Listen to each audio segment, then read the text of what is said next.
She wore a red dress to a date that was never meant to be romantic. The man across the table didn't want her heart, he wanted her secrets. And the man she worked for, the most dangerous man in New York, was already watching from 3 tables away. What happens when the woman who refuses to be afraid becomes the one thing a crime lord cannot afford to lose? This channel is your home for stories about power, obsession, and the love that breaks even the hardest men. Mafia bosses who fall, families that fight to survive, and the moments that remind us what truly matters. Because this story teaches us one thing: real love doesn't ask you to be safe, it asks you to be brave. If that hits something inside you, hit like, drop a comment, share this with someone who needs it, and subscribe so you never miss a story like this one. The espresso maker in Lorenzo Vital's private office hissed aggressively, sending steam into air that smelled of dark coffee and rich leather. I was at the mahogany sideboard making his third espresso of the day. After 6 months as his assistant, I knew the routine perfectly. Though working under him felt wrong, it was more like working beside him, or maybe even against him, since we disagreed so often. "The Calabresi file is on your desk," I said without turning. I could feel he had entered, even though his steps were silent on the thick rug. Lorenzo moved like a predator, quiet and focused, always aware of everything around him. And before you ask, I removed the clause about the harbor contracts. No, I did not ask for permission. Yes, I was right to do it. Behind me, I heard the soft sound of him sitting down, followed by the sharp click of his pen. "You are being particularly rebellious this morning, Lily. It is 3 in the afternoon, Mr. Vital." I finished his espresso exactly how he demanded. No sugar, served in the cup his grandmother had given him, the one with the delicate gold trim. I turned to face him. Lorenzo sat at his enormous desk, like a king watching over his domain. His charcoal suit was tailored so perfectly it seemed to be a part of him. His dark hair was brushed back from a face that could have been on an ancient coin, all sharp lines and noble features. But his eyes were what always got to me. They were storm gray and incredibly sharp, and they seemed to see every tiny flicker of emotion on my face. Those eyes followed me as I walked across the room. I could feel their gaze on me like a physical touch. I learned very quickly that Lorenzo saw everything. He knew I twisted my grandmother's ring when I was nervous. He knew I bit my lip when I was focused. He even knew the exact way I tilted my head when I had to give him bad news. "The meeting with the Rossi brothers is at 7, I said. I placed his espresso on the desk a little harder than I meant to. A single drop spilled onto the polished wood. "I have prepared all the briefing papers. Marco will be your driver. I will not be attending." His hand, which was reaching for the cup, stopped in midair. "Excuse me? I am leaving early today." I kept my voice perfectly calm and professional. Inside, my heart started beating that fast rhythm it always did when Lorenzo's full attention was on me. "I have plans." "Plans?" He said the word like he had never heard it before. His fingers tapped the desk one time. That was a rare sign of annoyance from a man famous for his complete self-control. "What kind of plans?" "They are personal." The silence that followed felt heavy and endless. Outside the huge windows behind him, the Manhattan skyline sparkled under the afternoon sun. It was a city of steel, glass, and power. From his office this high up, Lorenzo Vital looked out on an empire that was much more than just real estate and import companies. Everyone knew the truth about him, but no one ever said it. Not if they wanted to stay safe. I found out 2 months after I started, when I overheard something I was not supposed to. The smart move would have been to leave, right away, to get as far as possible from the dangerous life Lorenzo led. But instead, the very next morning, I walked into his office, set down his espresso, and said, "The Martinelli shipment gets here on Tuesday. You will want to be there yourself." He just looked at me for a whole minute. Then he said, "You are either very brave or very foolish, Miss Morgan." "I am practical, Mr. Vitali, and I make very good coffee." Something changed between us right then. Maybe it was a new understanding, or maybe he just accepted that I had crossed a line and there was no going back. In any case, I kept my job, I kept my mouth shut, and I became more and more used to the kind of controlled chaos that came with working for Lorenzo Vital. Now he was standing up and walking around the desk with that smooth, predatory walk. Personal plans, he repeated, and his accent made the words sound like a caress.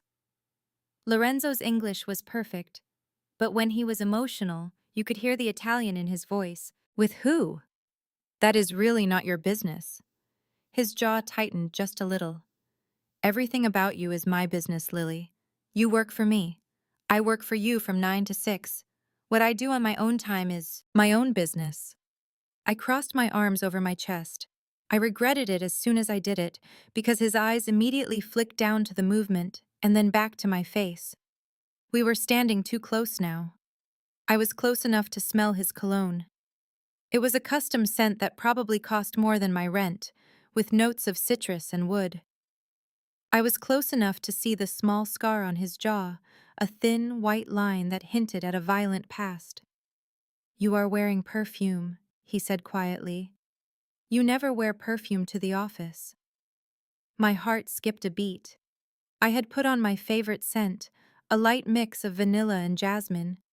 The fact that he noticed, that he knew my daily habits so well he could spot this one small change, made my stomach flutter in a way that was not about fear.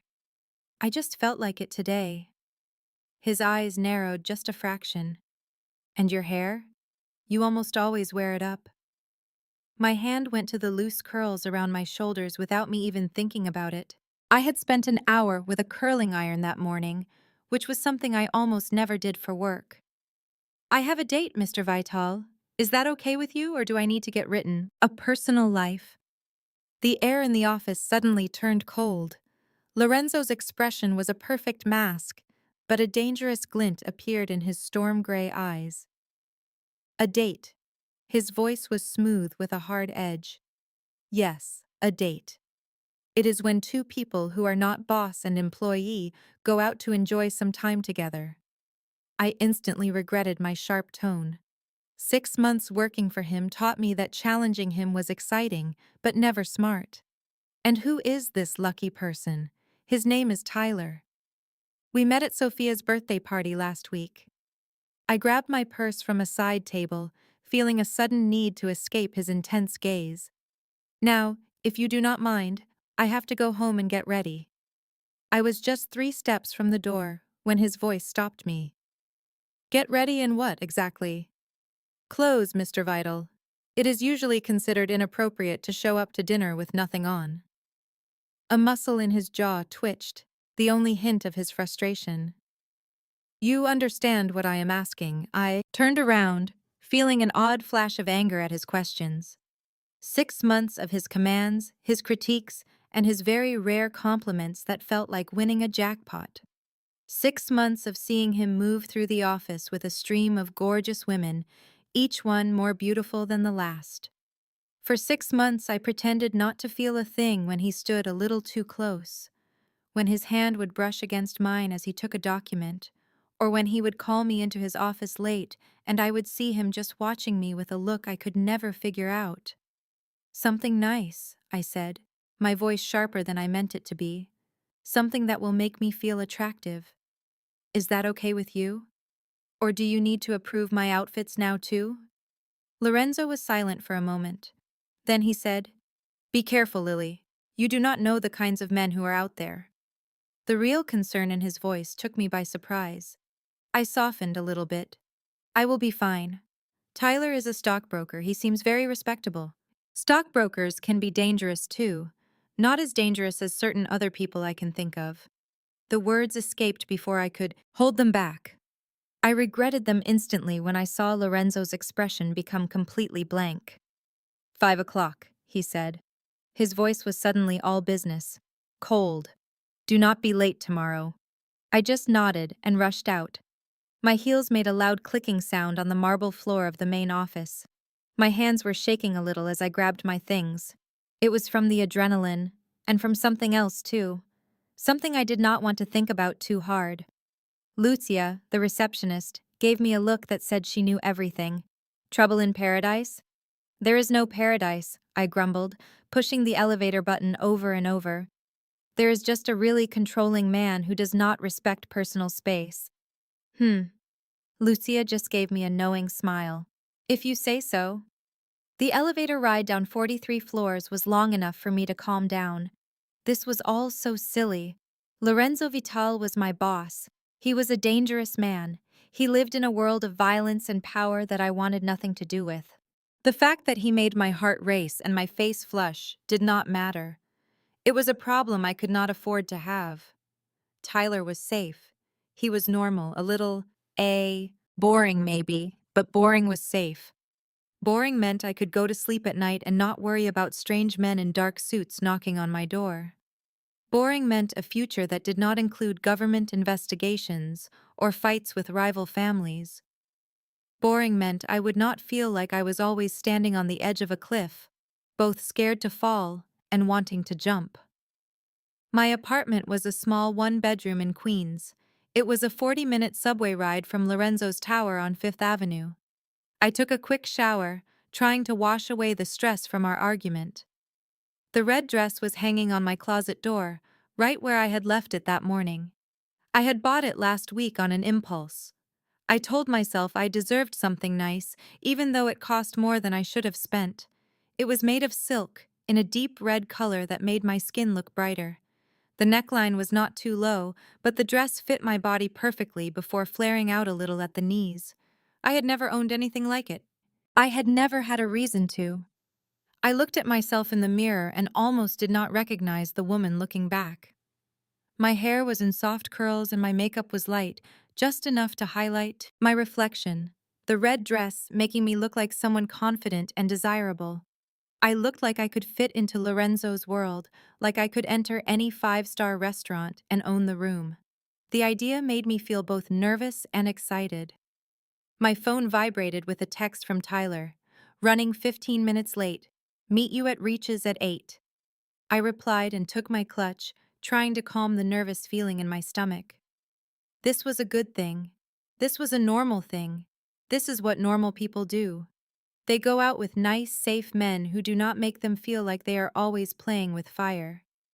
The restaurant Tyler picked was a fancy Italian place with low lighting and white tablecloths.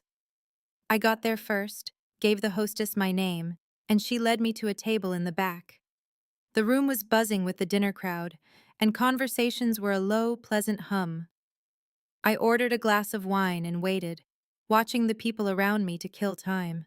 There were couples celebrating anniversaries, business dinners that were ending, a group of women laughing as they shared appetizers, just regular people with regular lives. They had no idea about the other world that existed just under the surface of their normal reality. A world where men like Lorenzo Vital made calls that could end a person's life. I was so deep in thought that I barely noticed when Tyler showed up, out of breath and apologizing. Lily, I am so sorry. An emergency at work. He was handsome in a classic sort of way. Blonde hair, blue eyes, a square jaw. His suit was expensive, but it was not tailored. His smile was charming, but it held no danger. He was the definition of a safe choice. Do not worry, I said, smiling back. I just got here. The date began well. Tyler was polite and asked about my job, which I described in vague terms. I had learned a long time ago not to bring up Lorenzo's name in normal conversation. He told me funny stories about his own work. He was everything you would want on a first date, polite, interested, and proper. So why did I keep glancing at my phone? Why did my heart race every time a dark-haired man walked past our table? And why did I feel like I was betraying someone just by sitting here? You seem a little distracted, Tyler noted as he poured more wine into my glass. Is everything all right? I am fine, I lied. It was just a really long day at work. Your boss sounds like he is quite a character. Tyler leaned back, and his expression changed to something more calculating. Long hours, a lot of pressure. That must be hard. Something about his tone set off a warning bell in my head, but I ignored the feeling. It has its moments. So, what does your company actually do? You said something about imports. The question sounded casual, but his eyes were too sharp, too focused. We handle various things, mostly international trade. That must be fascinating, dealing with all of those different markets. He smiled, but the smile did not seem genuine. I have always considered moving into that field. Maybe you could share some inside information. The warning bells got louder. I am only a secretary, Tyler. I organize files and get coffee. Nothing very exciting. His hand covered mine on the table, and his grip was a little too firm. I have a feeling you are much more than that. A woman who works for a man like Lorenzo Vital must be aware of all sorts of interesting things. A chill went down my spine. How do you know who my boss is? Sophia told me, Tyler said quickly. A little too quickly. His thumb drew circles on my hand that should have been comforting, but instead made my skin crawl. She said you worked for some important businessman. Sophia does not know where I work. The words came out flat and cold. I had been intentionally vague with my friends about my job. Some gut feeling told me that being connected to Lorenzo Vital, even as his secretary, was a detail to keep to myself. So I will ask you one more time. How do you know who I work for? Tyler's friendly expression faltered for a second, showing something tougher underneath. Look, Lily, I think we started off on the wrong foot. I think this date has ended. I started to get up, but his grip on my hand tightened, holding me down. Do not cause a scene, he said quietly, his smile perfectly in place for anyone else who might be watching. Just listen to what I have to say. Let go of my hand. My family has some business interests with Mr. Vital. It is nothing big, just a few shared interests in the import business. His eyes were now hard and assessing. We figured it would be helpful to have a friendly contact on the inside. You seem like a smart woman, Lily. Smart enough to know how the world really works. My heart was pounding in my chest. You planned this entire thing. The party, our so-called chance meeting, everything. I like to call it strategic networking. His thumb continued to draw those unnerving circles on my skin. We are not looking for anything big, just some information now and then. Things like what meetings are scheduled, who is coming to the office, things of that nature. In exchange, we would pay you extremely well. 6 months ago, I might have been foolish enough to be flattered. 6 months ago, I did not know the things I know now. 6 months ago, I had not spent every day observing Lorenzo, learning to see the small signs that came before violence, and understanding the rules of his world. And one of the most important rules in that world was that betrayal always came with a price. You are asking me to spy on Lorenzo Vital. I kept my voice steady, even as a storm of fear and anger raged inside of me. Do you realize how incredibly stupid that is? We are asking you to be smart. Your boss is not a good person, Lily.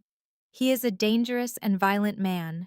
Sooner or later he is going to fall, and you do not want to be anywhere near him when it happens. Tyler leaned in, dropping his voice to a whisper. We are giving you a way out.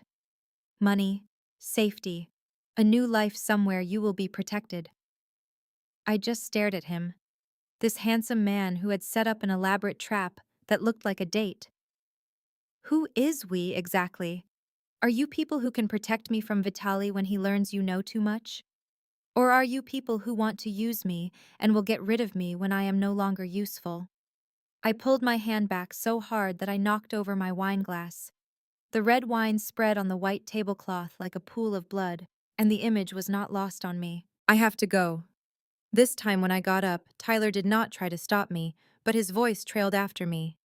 Think about my offer, Lily. You are not like him. You do not fit in that world. You should take the easy way out while you still have the chance. I grabbed my clutch and walked quickly to the exit, struggling to catch my breath. The hostess gave me a worried look as I went by, but I could not stop. I could not think. I could not figure out what just happened. Tyler knew my boss, he knew Lorenzo's name, and he had done enough research on me to fake a whole meeting. This meant that other people might know as well. They might be watching me, waiting for a chance to use me against Lorenzo. The cool, sharp night air hit me as I pushed through the restaurant doors. I stood there on the sidewalk, trying to get my bearings and remember how to breathe. My phone buzzed in my purse. It was probably Tyler sending another message. I ignored it. The sensible thing to do would be to go straight home, lock my doors, and start working on my resume. In the morning, I would go to Lorenzo's office and quit. I would get out before I was caught in the middle of whatever game Tyler's family was playing. That was the sensible thing to do. But standing there on the New York sidewalk, with the red dress now feeling more like a target than armor, I was thinking about something Lorenzo said late one night while we were alone in the office. We were talking about a competitor who was trying to steal one of Lorenzo's contracts. Predators can smell fear, he had said, his eyes glued to his paperwork. The second you show it, you become prey. You have to choose whether to run or to bite back. At the time, I thought it was just business advice. Now, I saw it was how he lived his life. I took out my phone, skipping over Tyler's text to find a number for emergencies only. Lorenzo had put it in my phone my first week, telling me to call if I ever felt unsafe. I had chuckled then, calling him paranoid. I was not laughing anymore. He picked up on the very first ring. Lily. His voice was different from the office, deeper, more personal, as if he had been expecting my call. Where are you? Regis on West 54th, I need... My voice trembled and I hated how weak I sounded. Can you send a car for me? I do not want to take the subway. There was a 3-second pause that felt like an eternity. Then, stay right there, I am 5 minutes away. What are you where? But he had already disconnected. I stood under the restaurant's awning, trembling even though the night was warm. 5 minutes later, a polished black Mercedes silently pulled up. The driver's side window came down, showing not a chauffeur, but Lorenzo himself. He had on the same dark suit from earlier, but his tie was loose and the top button of his shirt was open. His hair was a little messy, as if he had been running his fingers through it. And the look in his gray eyes when they met mine was absolutely lethal. Get in the car, Lily. I did as he said, slipping into the passenger seat. The leather felt warm, and the car smelled of his cologne. Lorenzo did not drive off right away. He just sat there, staring forward, gripping the steering wheel so hard his knuckles turned white. What happened? His voice was chillingly quiet. Did he touch you? No, not like that. I struggled to find the words. Lorenzo, he knew who you were.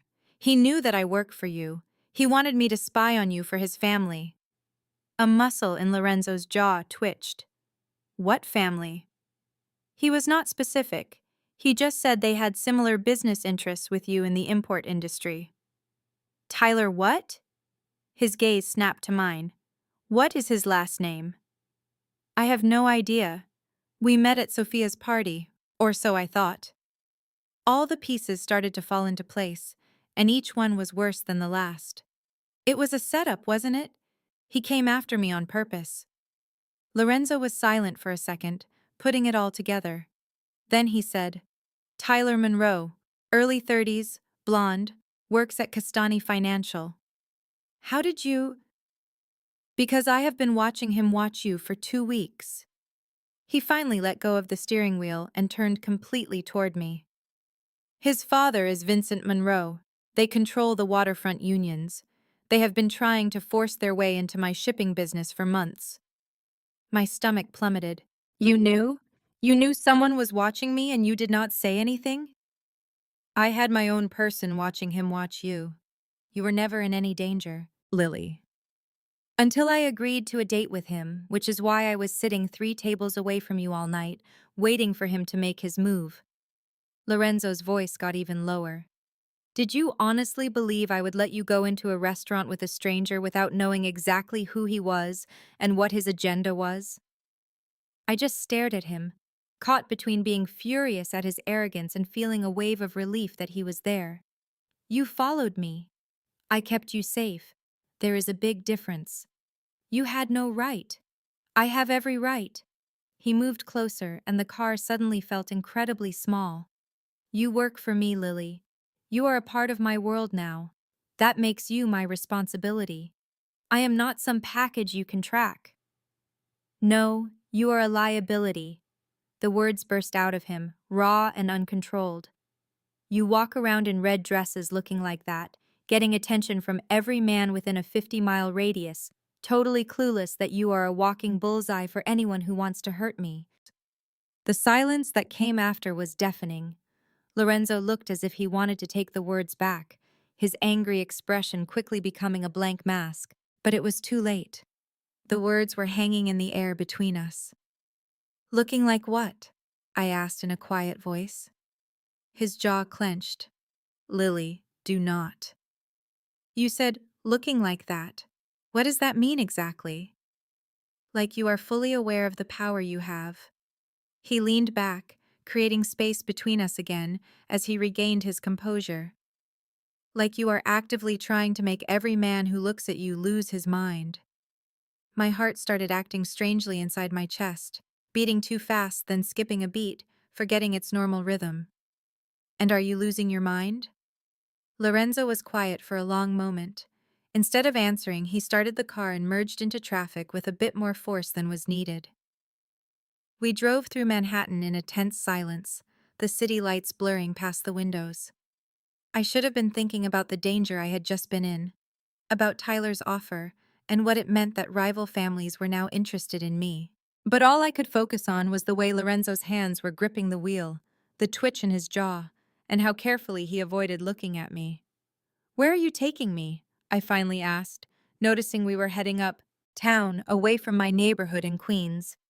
"My place. We have to talk, and I do not trust the security in your building. My apartment is perfectly fine. Your apartment has locks a teenager could bypass, and neighbors who would not even notice if you were carried out kicking and screaming." He made a hard turn. "You are staying with me tonight. We can figure out a permanent solution tomorrow." Permanent solution? I turned in my seat to look at him. "Lorenzo, I am not moving into your penthouse because one guy tried to recruit me. One guy from a family that now knows your connection to me. One guy who will definitely try again, or he will send somebody else. One guy who proved tonight that you are not safe living by yourself in a place with poor security." He was right. As much as I hated saying it, Tyler knew my address. He probably knew my entire schedule. The idea of going home, of lying in bed and wondering if every creak was an intruder, made my skin crawl. "Just for tonight," I agreed. "Then we find a real plan. We will see." His building was one of those fancy high-rises where the doorman greets you by name and the elevator won't move without a key card. We rode to the top floor without a word. The air between us was so thick you could feel it. I had never been to Lorenzo's home. I had never even considered it. It felt strangely personal to be crossing this line from a professional relationship to a personal one. The penthouse was just as I had pictured, yet completely different. It had sleek, modern furniture and huge windows with a view that probably cost more than my childhood home. The kitchen had high-end appliances that seemed brand new, but there were personal things too. Family pictures on the fireplace mantel, a comfortable-looking leather chair near the window, shelves filled with books in both English and Italian. "The guest room is down the hall, second door on your left," Lorenzo said, taking off his suit jacket and loosening his tie even more. "There are extra toiletries in the bathroom. I will have someone get some clothes from your place tomorrow." "Lorenzo, we both just need to get some rest." He turned and started walking toward what I guessed was his bedroom. "It has been a very long night." "Wait." The word slipped out before I could stop it. He stopped but did not turn around. "Why were you so angry? When I told you about the date, you looked—" "I do not know." Enraged. His shoulders stiffened. "I was not angry." "Yes, you were. You still are." I took a step toward him. "And you were at the restaurant. You said you were 5 minutes away, but you were already there. You were watching me the entire time." Lorenzo slowly turned to face me. In the soft light of his penthouse, with his tie off and his usual control gone, he looked different. He seemed less like a cold crime boss and more like a man at his breaking point. "Yes," he said, his voice flat. "I was watching." "Why?" "Because I am apparently a self-destructive idiot who likes to torture himself." A humorless smile touched his lips. "Because watching you prepare for a date with another man was its own kind of awful. But watching you actually be on that date would have been worse. Because I have spent 6 months trying to tell myself that what I feel for you is just physical, just an inconvenient attraction. And I am obviously a terrible liar, even to myself." The confession hung between us, exposed and real and terrifying. "You cannot say things like that to me," he whispered. "You're my boss. I know. You're a dangerous man. I know that too. This is a very bad idea. Maybe the worst one I have ever had." He stepped closer, then closer again, until we were barely an inch apart. "But I am done pretending, Lily. I am done pretending I do not see you every time you enter a room. I am done pretending it does not drive me crazy when other men look at you. I am done pretending I did not want to commit a murder tonight when I saw Tyler Monroe put his hands on you." My breath hitched. "Lorenzo," I told myself to keep my distance. I told myself to be professional, that you deserved a normal guy, someone safe, someone who would not pull you into my kind of life. His hand rose, hovering beside my face, not quite making contact. "And then you started working here 6 months ago with your sharp wit and even sharper mind, completely unfazed by my reputation, rolling your eyes at my commands like I was just some annoying supervisor. Do you have any idea how that affected me?" His hand finally touched my skin, his fingers tracing my jaw with a devastating softness. "I have been with gorgeous women, classy women, women who understood the rules of my life and played the part perfectly." His thumb brushed against my lower lip, and a shiver went through me. Not one of them ever called me dramatic in front of my crew. None of them ever took my coffee. None of them ever gave me that look you do, like I am both the most infuriating man alive and also someone you might actually care about against your better judgment. "I do not," I began, but the denial faded on my tongue. "Because he was right. Dear God, he was so right." "When did you realize," I asked instead, "that you had feelings? The day you learned what I actually do for a living." His face grew serious. "You came in that morning, set my coffee down, and brought up the Martinelli shipment as if you were talking about the weather. No fear, no judgment, just cold, hard practicality. I knew right then that you were going to be the end of me." I remembered that day, the surge of adrenaline I felt when I chose to stay instead of running away. I should have quit. "Yes," he nodded. "You definitely should have, but you stayed. And with every single day you stayed, every time you argued with my orders, every moment you saw me as a man instead of a monster." His voice faded as he shook his head. "I was completely lost before I even knew I was falling for you. That confession should have sent me running. This was Lorenzo Vital, a man whose very name made other powerful men nervous, who ran an empire built on violence and intimidation. Getting close to him meant choosing a life of constant danger, of always having to watch my back, of never feeling truly secure. But as I stood there in his penthouse, with his hand holding my face like I was the most precious thing in the world, I could not remember why feeling secure had ever mattered so much. "This is crazy," I whispered. "We don't really know each other. I know you like too much cream and not enough sugar in your coffee. I know you chew on your thumbnail when you get anxious. I know you phone your mother every Sunday at 9 o'clock.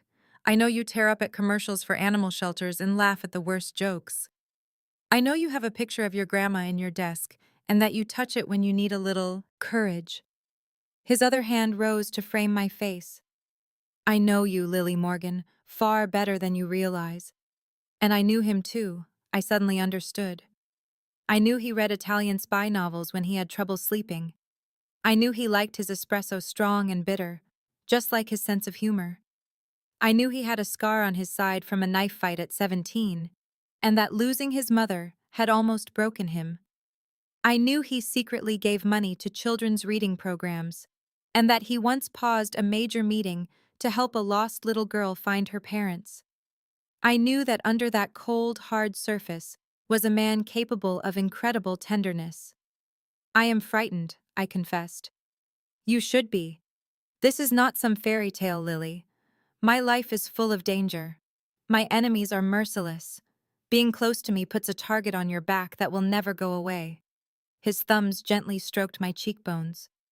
But I am also done pretending I can stay away from you. I am done watching you from my office, wondering what it would feel like to hold you, to kiss you, to hear you say my name without that polite, professional tone in your voice. Lorenzo, I breathed, and his eyes grew darker. Like that, he said, his voice husky. Just like that. The first kiss was surprisingly gentle, like a question.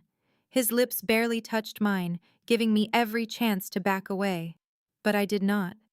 I leaned in, and all that tenderness vanished. His hands tangled in my hair, tilting my head back as he kissed me like a desperate man. Like 6 months of self-control had finally shattered. I clutched his shirt, pulling him in, losing myself in the taste of him. He tasted of risk and passion, and everything I had told myself I did not want. His hands explored my back, his fingers finding the zipper on my red dress, and I instinctively pressed myself against him. This dress, he mumbled against my mouth. Do you have any idea what seeing you in this dress did to me? Tell me, I challenged, and a dark promise flashed in his eyes. Later. Right now, I just want it off of you. He guided me backward toward his bedroom, our mouths never separating. The room was dark, lit only by the city lights outside the windows, but I did not care. The only thing that mattered was Lorenzo's hands on my body, his lips leaving a trail of fire down my neck, and the way he spoke my name like it was both a prayer and a curse.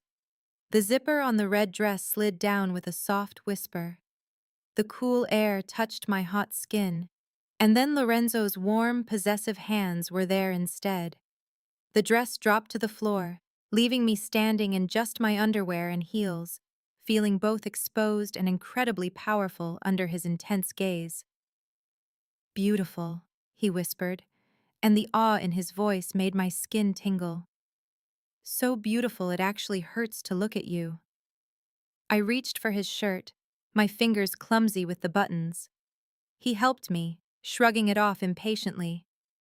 In the faint light, I saw the scar he had told me about, plus a few others I did not know the stories behind. They were proof of a dangerous life, of battles he had won. I traced one with the tip of my finger, and I felt him tremble at my touch. These are a part of you, I said quietly, but they are not all of you. For a second, I saw a flash of vulnerability in his eyes. Then he was kissing me again, and all my thoughts disappeared. There was only feeling, his hands, his mouth, the warmth of our skin together. He laid me down on the bed with a surprising gentleness and settled his body over mine, DS7, and I wrapped my legs around his waist, pulling him even closer. Tell me to stop, he said, his voice thick with a desire he was barely restraining. Tell me you do not want this, and I will leave. I will sleep on the couch.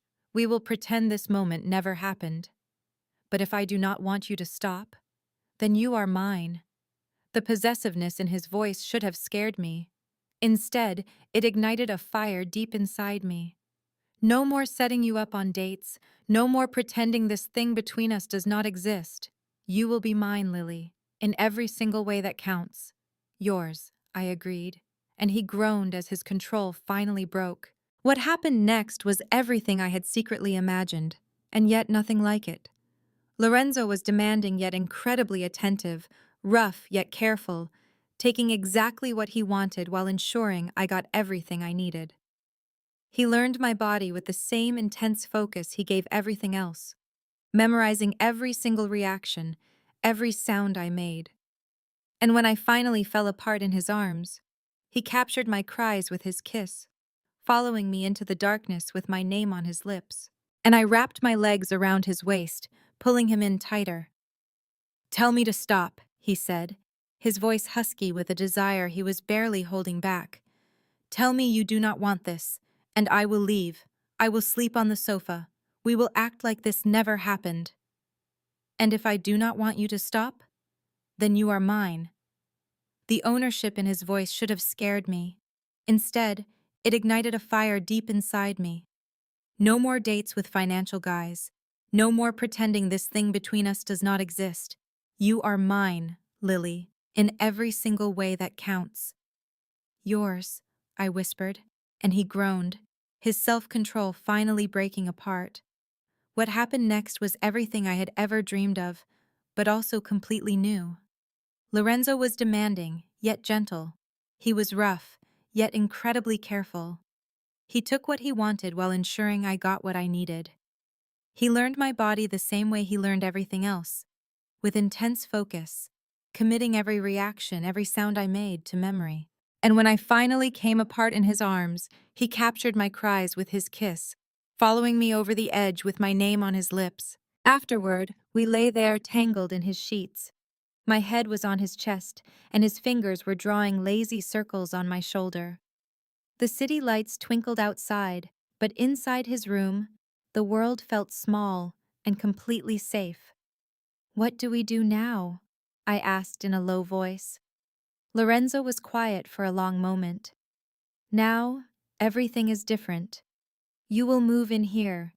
You will have a security detail, 24/7. No more taking the subway. No more nights by yourself at your apartment. You will stay near me, where I can keep you safe. That sounds like a beautiful prison. It is the price of being with me. His arms held me tighter. I will not say I am sorry for protecting you. I should have argued. I should have demanded to keep my freedom. But the memory of Tyler's cold proposition was still fresh, reminding me that I had entered Lorenzo's dangerous world whether I liked it or not. The only choice now was if I would face those dangers by myself or with him. What about my job? I asked. I can hardly be your personal assistant and your whatever we are. Girlfriend, he finished for me. You are my girlfriend now, and you will keep your job if you still want it. I enjoy having you near. Although I might have to hire another assistant to do the actual filing, since I fully intend to spend most of my time distracting you. In spite of everything, I felt a smile form against his chest. That is very professional. I am many things, Tesoro. Professional is not always one of them. The Italian pet name sent a little flutter through me. What does that mean? Treasure. Because that is exactly what you are. Rare and precious, and worth protecting. He kissed the top of my head. Get some rest. We have a lot to talk about tomorrow, and I need to go handle the Monroe problem. The thought of Tyler sent a shiver through me. What are you going to do to him? Nothing that he will not recover from, Lorenzo promised. I will just make it very clear that you are with me now, and that any future attempts to use you against me will end very badly for him. Lorenzo, please. This is my world, Lily. Every action has a reaction. He tried to use you. Now he has to pay for it. His voice was like steel covered in velvet. But, because you are asking me to go easy on him, I will, this one time, for you. His casual acceptance of violence should have worried me more. The way he spoke of hurting people. But I was sinking into sleep, and Lorenzo's heartbeat was a calm, steady rhythm under my ear.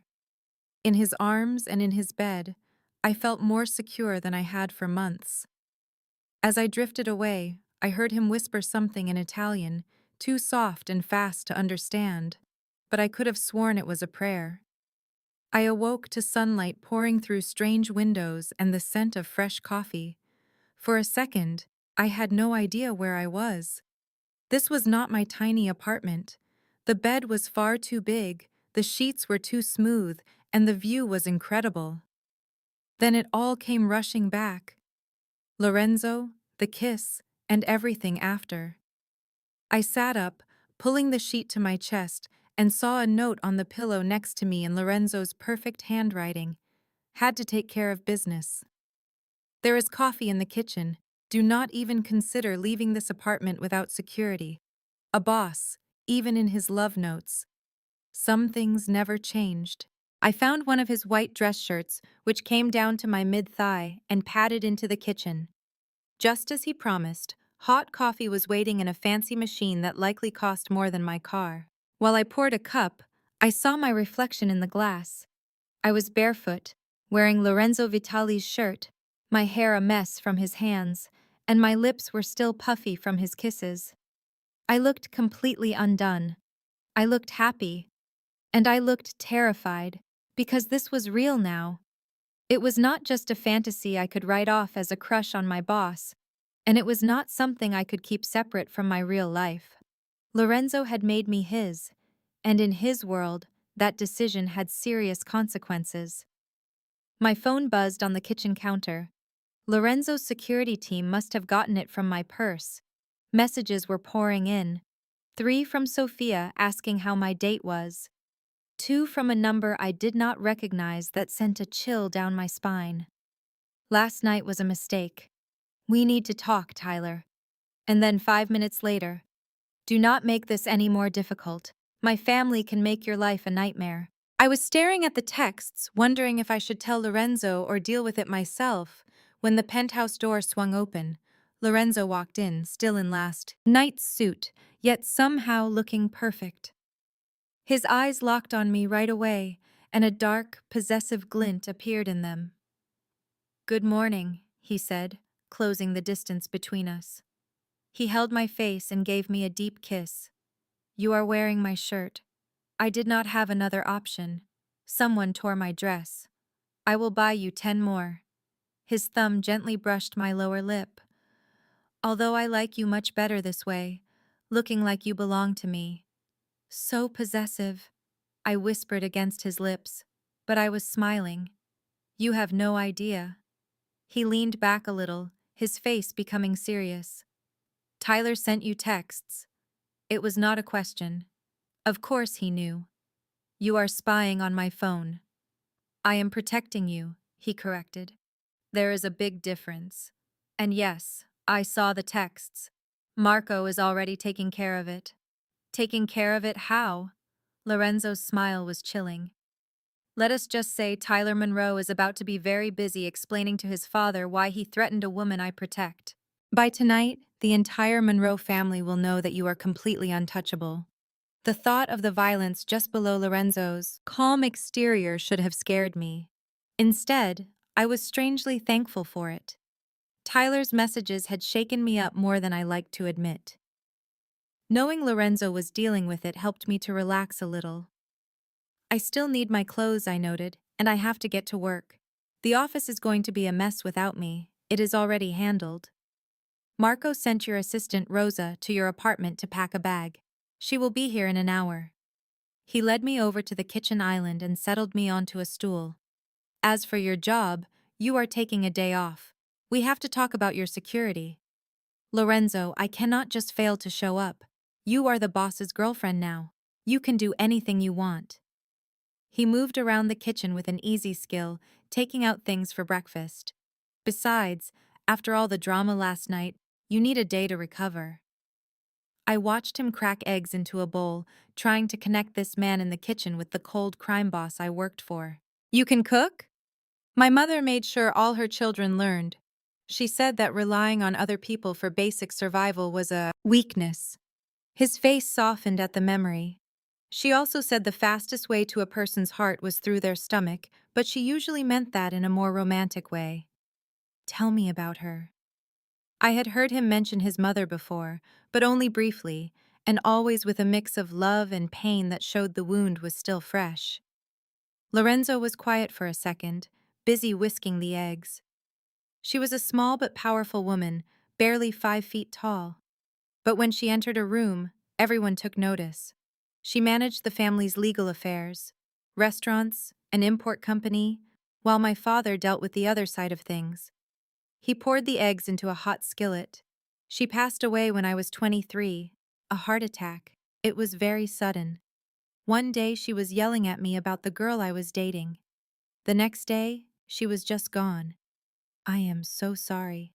So was I. I still am. He served the omelet with skilled hands, adding toast and fresh fruit to the plate. She would have liked you. Your stubborn attitude, the way you refuse to be scared. She would not have liked that I was your boss. No, he agreed, placing the plate in front of me. She definitely would not have liked that. But she would have admired that you made it 6 months with me without quitting or trying to kill me. That requires a rare kind of strength. I took a bite of the omelet. It was perfectly cooked and seasoned perfectly. This is amazing. How did you know I liked mushrooms and Gruyere? Because I pay attention, my dear. I always pay attention to you. He leaned on the counter, holding his coffee cup, watching me eat with a satisfied look. And that is how I know you are worried about more than just Tyler's messages. I hated that he could read me so well. I am worried about what this means. Us. Your world is not exactly safe, Lorenzo. No, it is not. But you have been in my world for 6 months now, regardless of if we were a couple.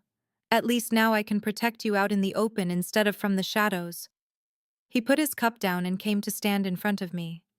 I know I am asking you to accept a lot. The danger, the constant watch, the reality that my enemies could use you to hurt me. If you want to leave, I will make sure you are moved somewhere secure, where they could never find you. A new name, a new life, and total protection. That offer should have been appealing, a chance to get away and get back to a normal life. But the idea of leaving Lorenzo, of never seeing him again, never feeling his touch, or never hearing him call me his sorrow, made a pain grow in my chest. And if I do not want to leave? Then you stay here, where I can keep you safe. You can keep your job if you still want it, but we will have to be careful at work. And you have to accept that you belong to me now, in all the ways that count. His hands rested on my hips, drawing me in. You accept the bodyguards, the surveillance, and the limits on your freedom, because keeping you safe is more important to me than your independence. That is a huge thing to ask, I know. But I am a selfish man, Lily. I have wanted you since you first walked into my office, and now that you are mine, I will not let you go. His forehead rested against mine. Please tell me you will stay. I should have considered it more. I should have made a list of the good and the bad, weighed my choices like a logical person. Instead, I just said, I will stay, but I have some conditions. A smile played on his lips. Of course you do, name them. First, I continue to work. I will not be a trophy wife, Lorenzo. I need a purpose. Agreed. Second, you do not make choices about my safety without talking to me first. I am not some child who needs to be shielded without any reason. That point is up for discussion. If the danger is real and present, then you explain it to me as soon as you can afterward. I met his eyes. I am serious. I can take the difficult truth. What I cannot take is being left in the dark. He thought about it for a second, then gave a slight nod. Fair enough. What is next? Third, no secrets about anything. I would much rather have a hard truth than a pleasant lie. I can agree to that. His hands moved up my sides. Are there any other rules? Just one. I threaded my fingers through his hair, pulling him down to me. You need to remember that I am with you because I choose to be, not because I am too scared to go. The second this feels like a cage and not a choice, I am gone. A flicker of vulnerability showed in his eyes. I cannot promise you will always feel free. My world has rules that cannot be bent, but I can promise I will never knowingly trap you. If you want to go, I will not hold you back. You are a liar, I whispered. You would chase me to the very ends of the world, he conceded. Probably, but I would make sure you came back because you wanted to. His phone buzzed before I could reply. He looked at it, his face growing grim. Marco, the situation with Monroe has gotten worse. Worse how? Lorenzo's jaw clenched. Vincent Monroe is asking for a meeting this evening. He wants to talk about shared interests and the mix-up with his son. He gave me a calculating look. He will try to smooth things over, offer money for what Tyler did. And you will say no. I will make it perfectly clear that any more contact with you means we are at war. His voice was cold and distant, the crime lord fully present again. Then I will make the Monroe family see that coming after you was the biggest mistake of their lives. A knock on the door broke the tension. Lorenzo tensed up, his hand moving to the small of his back where I knew he had a gun. Then he eased up. That must be Rosa with your things. He was right. His assistant came in holding 2 big suitcases and a few shopping bags. Miss Morgan. She said hello with a smile that knew everything. I trust I packed all that you might need. If I missed anything, please tell me. Thank you, Rosa. I tried not to feel strange that she saw me in Lorenzo's shirt after staying the night, but she was completely at ease, like her boss and his secretary starting a relationship was a daily event. After she was gone, I carried the bags to the guest room to get dressed, trying to ignore Lorenzo following me. He leaned on the doorframe, watching me with intense, hungry eyes. You are very distracting, I told him, getting out a pair of jeans and a cozy sweater. That is the point. He walked across the room and turned me around to face him. You will not be sleeping in the guest room again. Lorenzo, you belong to me now, Lily. That means you will sleep in my bed. You will wake up in my arms. I will know you are safe each night. His hands held my face. I need that. I need you near me. The honesty in his voice completely won me over. Okay, but you need to promise you will not steal the blankets. He smiled, that real genuine smile that changed his whole face. I can promise you no such thing. I am Italian. We are possessive about everything, even our blankets. The remainder of the day felt like we were in a strange, normal bubble. Lorenzo worked out of his home office, taking calls while I wandered the penthouse, trying to process my new life. Every now and then, he would come out to see me, pulling me into kisses that stole my breath. As the sun set, his demeanor changed. The meeting with Vincent Monroe was set for 9 o'clock at one of Lorenzo's own restaurants, a neutral spot with heavy security. I could see the stress gathering in his shoulders, the icy concentration returning to his face. I want to go with you, I announced as he got ready to head out. Lorenzo stopped checking his firearm and turned. Out of the question. He is going to be talking about me. I should be present. Lily, these kinds of meetings can become dangerous. I will not put you in harm's way. I am already in harm's way. I held my ground, folding my arms. Tyler came after me. His father is trying to negotiate over me. I have a right to be there for that talk. Lorenzo looked at me for a long time. Then, to my surprise, he agreed. Fine, but you will not speak unless I say so. And if things turn bad, you will do exactly as Marco instructs. Is that clear? Crystal clear. An hour later, we arrived at Salvatore's, one of Lorenzo's high-end Italian places in Manhattan. The restaurant was closed to everyone else tonight, with Lorenzo's men guarding all the doors. When we entered, I could feel their eyes on us, each one noticing that the boss brought a woman to a business meeting. Vincent Monroe was already at a big table in the middle of the room, with 2 men beside him who were obviously his bodyguards. He looked older than I thought, maybe in his early 60s, with silver hair and cold blue eyes that sized me up like prey as we walked closer. Vitale, he said to Lorenzo, but his eyes stayed on me. And this must be the young woman who started all this fuss. This is Lily Morgan, Lorenzo said, his voice like ice, his hand resting possessively on my lower back. My girlfriend and the reason we are having this talk. Vincent's smile was all for show. Your son showed a profound lack of good sense. Tyler was attempting to open a business dialogue. His approach might have been too forceful, but his aims were strictly professional. His aim was to get my girlfriend to spy on me. Lorenzo's voice was like velvet wrapped around a blade. That is not business, Vincent. That is a declaration of war. Now, let us not rush to judgment. Let me be perfectly clear. Lorenzo leaned in just a little. Miss Morgan is under my protection. Any more efforts to get in touch with her, to use her, or even to look at her funny will bring about consequences. Very serious consequences.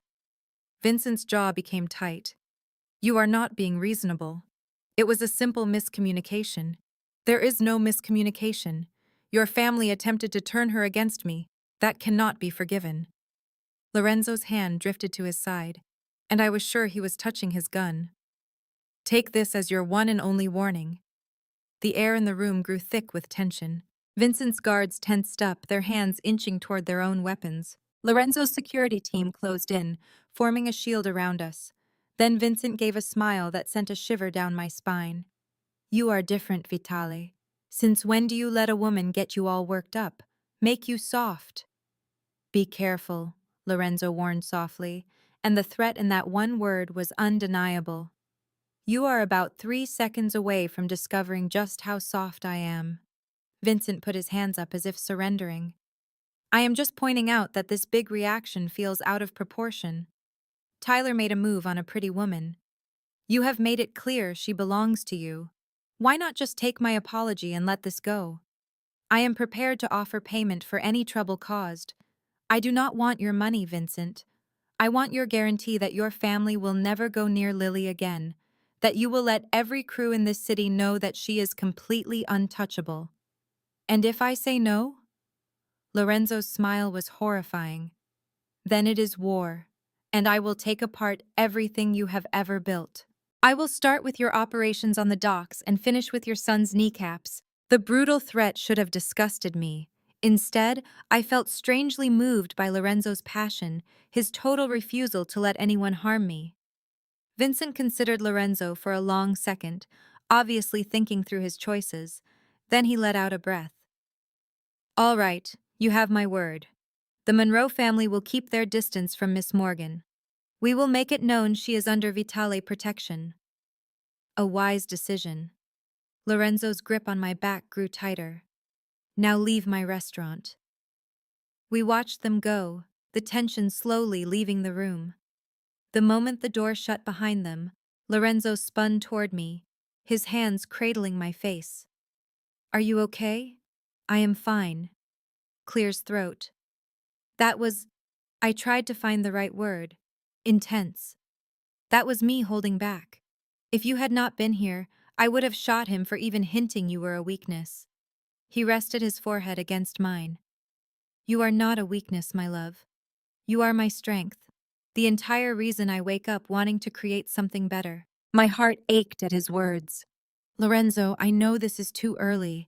I know this is all happening so fast, but I have never felt this way about anyone before. Like I would set the world on fire just to keep you out of harm's way.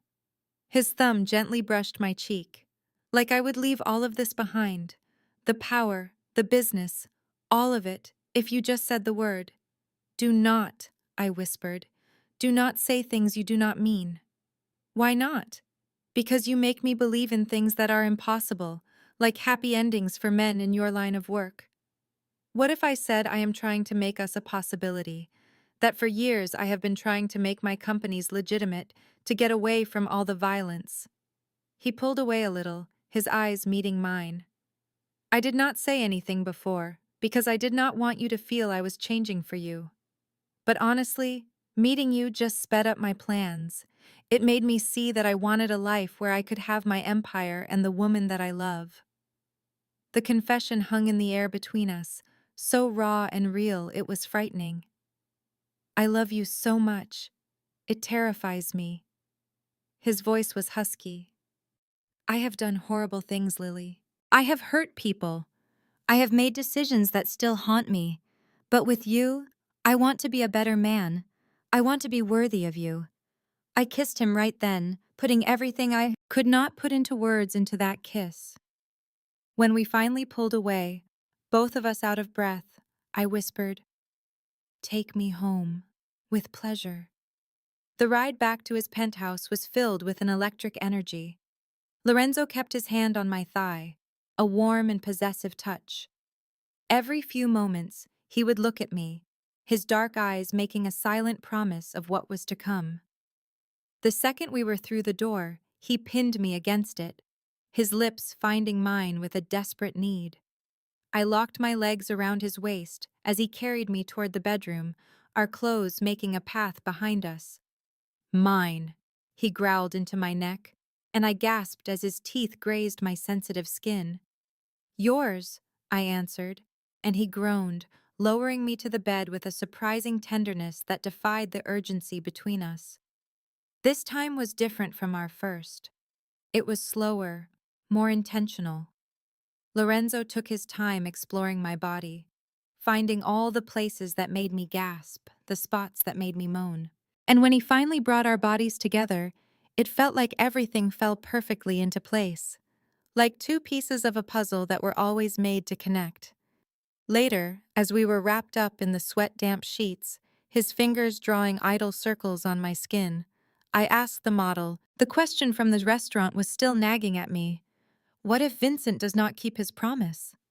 Lorenzo's hand froze. Then I keep mine. War. The thought of how many would die was staggering. Too many. His voice grew somber. That is why I made the threat so believable he would have to respect it.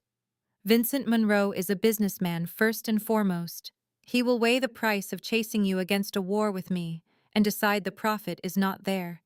And if he chooses poorly, then I protect what is mine, regardless of the price. He turned to face me, his expression grave. I will not lie to you, Lily. My world is brutal. People are killed. Lines are crossed. If you stay, you will see and hear things you can never unlearn. Are you truly prepared for that? I thought of Tyler's cold business proposal, Vincent's predatory stare, the easy way they planned to use me. Lorenzo's world was dangerous, but he was direct about it. At least with him, I was not just a game piece. I am sure, I finally said, but you have to promise me one thing, anything.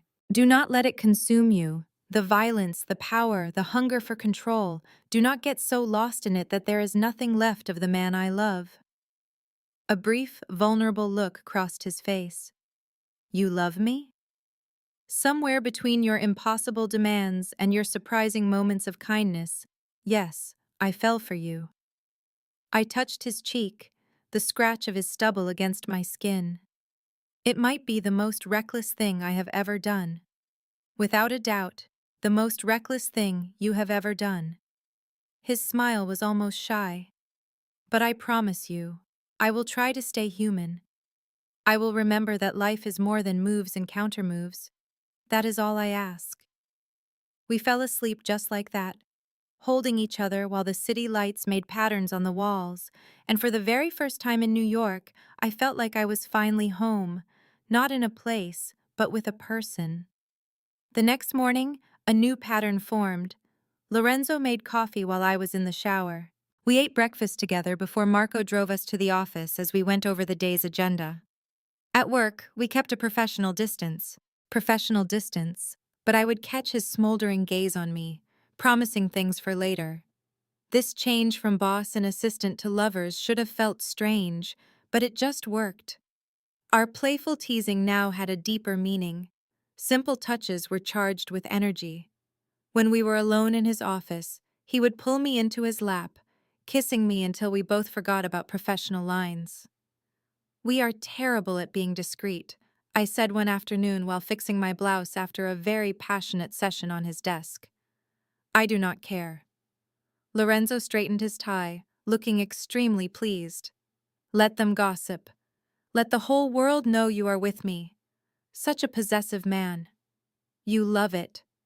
He was not wrong. A week passed in this wonderful new routine.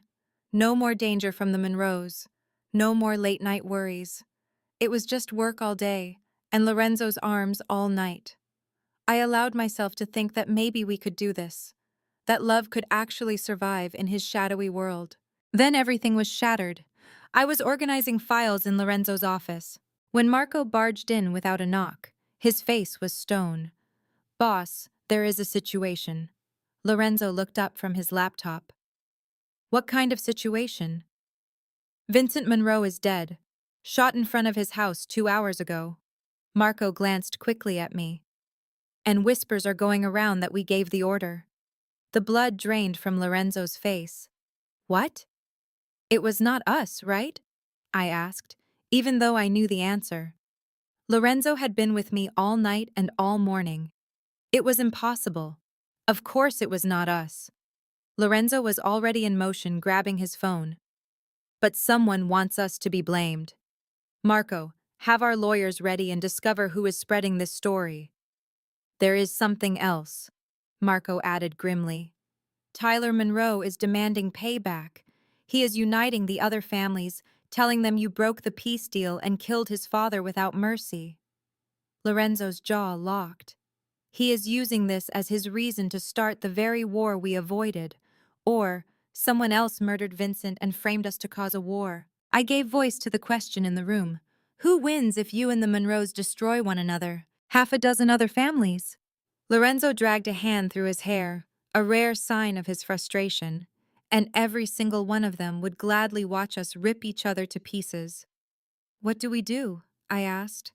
Lorenzo looked right at me, and for the first time since we met, I saw true fear in his eyes. It was not for himself, it was for me. We prepare for war. The next 72 hours were a tense blur of activity. Lorenzo had me moved to a safe house, a protected apartment in one of his buildings, complete with armed guards at all the doors. I despised being cooped up, but I knew why it had to be done. If Tyler Monroe wanted to hurt Lorenzo, I was the first person he would target. Lorenzo visited when he was able. He was always surrounded by bodyguards and looked more drained with each visit. The pressure of managing the crisis and keeping me safe was clearly getting to him. You should eat something, I told him one evening, watching him stare at his untouched plate. You will not be any good to anyone if you collapse from exhaustion. I will eat when this is over. But he took a bite anyway, just to appease me, to please me. We are close to finding who really murdered Vincent. When we have proof, we can show the other families we were framed. And if Tyler does not care about proof, if he just wants an excuse to come after you, then he will get exactly what he is asking for. Lorenzo's expression turned to ice. But we will do it my way, not his. 3 days after Vincent's murder, we got our break. Marco tracked the real assassin, a contract killer hired by the Russo family, one of Lorenzo's lesser rivals. They murdered Vincent and planted clues that pointed to Lorenzo, hoping to start a war that would destroy both families. The proof was undeniable. Phone records, money transfers, and witness testimony. Lorenzo called a council of all the major families, presenting his case with Marco and his lawyers at his side. I watched on a secure video link from the safe house, my heart lodged in my throat while Lorenzo spoke. Tyler Monroe remained expressionless through the entire thing. When Lorenzo concluded, Tyler rose. Even if this is the truth, it makes no difference. My father is dead because of your world. Someone must pay the price. Then let the Russos pay it, Lorenzo said, coldly.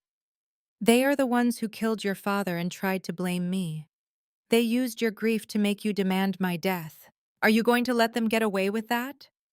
The heads of the other families began to whisper, convinced by what they had seen. Tyler's supporters began to distance themselves, realizing that to continue backing him would make them look like idiots, or even accomplices. Finally, Tyler collapsed back into his chair. Fine, we will handle the Russos. But this does not end here, Vitale. My family never forgets. Neither does mine, Lorenzo answered calmly. Keep that in mind. The meeting concluded and I exhaled, feeling weak with relief. It was not a perfect outcome. Tyler was still full of hate. There would be payback for the Russos. But at least a major war had been stopped. At least Lorenzo was okay. He came to the safe house that evening, looking tired but thankful. I met him at the entrance, throwing my arms around him before a word was spoken. For a long while, we simply stood there, holding on as the tension finally broke. It is over, he whispered against my hair. You can come home now. This was never about the apartment, Lorenzo. My home is wherever you are. He pulled away slightly to look at me, his eyes warm with emotion. How did I get to be so lucky? I ask myself that every day. I kissed him softly. Though I have a feeling it is because you are so good at making coffee. He laughed, the sound a little rough from all the recent stress. That must be the reason. We went back to his penthouse that night. And for the first time in what felt like forever, I could really breathe again. The immediate threat was gone. We had survived. But Lorenzo's world had revealed its sharp teeth, and I knew it was just a question of when the next danger would appear. A month passed, and we settled into a new kind of normal. I returned to my job, where everyone now knew I was Lorenzo's girlfriend. A few of his colleagues treated me with a newfound respect, others with poorly hidden contempt. I did not care. I had Lorenzo, work that mattered, and a life with a purpose, in spite of the constant risks. We were in his office one afternoon when I came to a decision that had been growing inside me for weeks. I want to learn. Lorenzo glanced up from the documents on his desk. Learn what? Your world. I want to know how it works, who all the players are, what all the rules are. I rested against his desk. If I am going to be a part of your life, I need to understand the whole game board. I need to see the plays before they are made. He watched me for a long, silent moment. It is not too late to walk away from all of this, to have a safe and normal life. I am choosing you. That is my normal now. I held his stare, unwavering. Teach me. So he did. Over the next few months, Lorenzo taught me the intricate politics of his world. I learned which families were allies, which were enemies, and which were just waiting for their moment. I learned how to interpret the quiet signals during meetings, to grasp the hidden meaning in words and actions. It was like learning a foreign language, a language where silence could be a shout, and where respect was a currency more valuable than money. Lorenzo was a patient instructor, never condescending, always taking my questions with gravity. And slowly, I started to become more than just his girlfriend who needed protecting. I had become his partner, the person he turned to for strategy, the one whose insights he truly valued. You have a gift for this, he said one night after I correctly guessed a rival's move. It's almost scary. I had a great teacher. I snuggled into his side on the couch, and I pay attention to what you do. His arm held me tighter.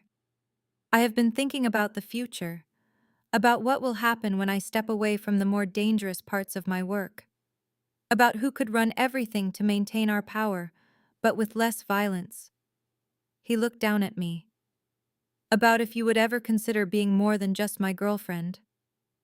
My heart fluttered. Lorenzo, I am not proposing. Not yet. His thumb stroked my shoulder. But I want you to know that when I do, and I will, it will not just be about love. It will be about partnership, about us building something together that is stronger than either of us alone. That sounds like a mafia marriage proposal. That is because it is, he said, turning me to face him. In my world, marriage is as much about an alliance and a partnership as it is about love. I want all of that with you, Lily. I want to bind our lives together in every single way that matters. I should have been terrified by how intense he was. Instead, a sense of calm settled deep in my soul, a certainty I had never known. Ask me, I whispered. Not yet. He kissed me softly. When I propose, it is going to be perfect. A moment worthy of the woman who changed my life by being impossible to overlook and even harder to resist. 6 months after that first night in the red dress, Lorenzo took me back to Richie's restaurant, the site of our first disastrous date. But this time the whole place was closed for everyone but us. Candles lit up every surface. A string quartet played quietly in the corner. And when Lorenzo knelt by my chair with a velvet box in his hand, I knew this was the perfect moment he had promised me. Lily Morgan, he began, his voice steady even with the emotion in his eyes. You walked into my life with your sensible shoes and a cheap suit, completely unimpressed by everything I had built. You called me dramatic. You stole my coffee. You made me laugh when I had forgotten how. And somewhere, between your eye rolls and your sharp comebacks, I fell completely and totally in love with you. Tears were already streaming down my face. I cannot promise you safety. My world is too dangerous for that. I cannot promise you simplicity. My life is far too complicated. His thumb stroked my hand. but I can promise you everything that I have: my heart, my loyalty, my protection, and my partnership in building something better than what came before. Marry me, Lily. Be my wife, my partner, my everything. Yes, I managed to say through my tears. Yes, you impossible, bossy, wonderful man. Yes. He slid the ring on my finger, a gorgeous emerald-cut diamond surrounded by smaller stones. It was elegant and somehow perfect. Then he stood, pulling me into his arms and kissing me as the quartet's music grew into something triumphant. I love you, he murmured against my lips. My Lily, my treasure, my home. And I love you, I replied. My Lorenzo, my impossible choice, my perfect danger. We married 3 months later in a small ceremony that brought both of our worlds together, his family and mine, his business associates and my friends, the legitimate and the less so. My father walked me down the aisle, looking a little stunned by the whole experience. My mother cried through the entire ceremony, but when Lorenzo took my hands and made his vows to me in English and Italian, his voice cracking slightly on the promises, nothing else mattered. Not the danger, not the complications, not the whispers about the life I was stepping into. All that mattered was the way he looked at me like I was his salvation, like I had taken a man who lived in darkness and showed him the light. Our first dance was to an Italian love song his mother had loved. Lorenzo held me close, whispering the translation in my ear. You are my sun, my moon, my stars. Without you, I am lost in the darkness. Good thing I am here to light the way then, I teased, and he laughed, spinning me around the dance floor. Later, as we left for our honeymoon, a month in Italy to visit Lorenzo's family estates, I looked back at the reception, at the strange group of people celebrating our union, at the life I had stumbled into by sending one accidental text message to the wrong number. Any regrets? Lorenzo asked, following my gaze. I turned to face him, this dangerous, powerful, surprisingly tender man who had taken my heart without permission and protected it fiercely ever since. Only that I did not wear the red dress more often. Clearly, it has magical powers. That dress nearly killed me. His hands found my waist, pulling me close. Watching you walk out in it, knowing you were getting ready for another man. I wanted to lock you in my penthouse and never let you leave. So possessive always. He kissed me deeply, ignoring the cheers from the guests who were left. But you love it. I love you, I corrected. The possessiveness is just a bonus. Where are you going in that dress? He had demanded 6 months ago, jealousy and desire fighting in his voice. Now I finally had the answer. I was exactly where I was meant to be. Home. This content was carefully researched, developed, and manually edited by our team to deliver meaningful stories with valuable life lessons. Every narrative is crafted to entertain, inspire, and empower our audience. We believe that great stories can change lives, and we are committed to bringing you content that matters. Thank you for being part of our community.